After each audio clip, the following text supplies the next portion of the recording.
Some people sat at a round table in a two-story house on a rainy evening to save their village. They were anxiously thinking about how they could save their village.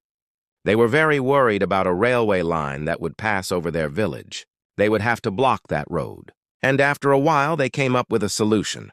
And they, as per their will, went to the side of the railway line the next evening, while it was still raining, and with sharp weapons, they started cutting the railway line. And at one point, they were able to cut the railway line. Then when the train horn sounded, they quickly moved away from there.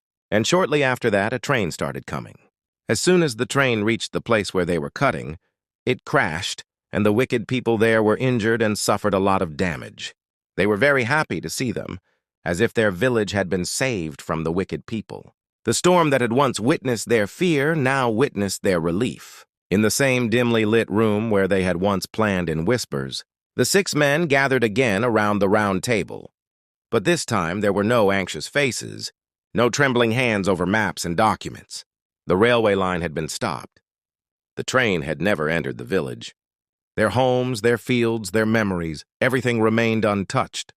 Outside, lightning still flashed across the sky, as if nature itself remembered that fateful night.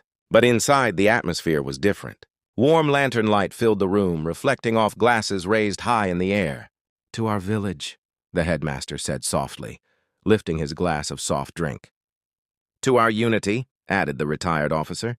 Bottles of soda stood, open on the table among the old maps and rolled papers that once carried the weight of their worries. They were no longer symbols of fear, but reminders of how close they had come to losing everything. They clinked their glasses gently.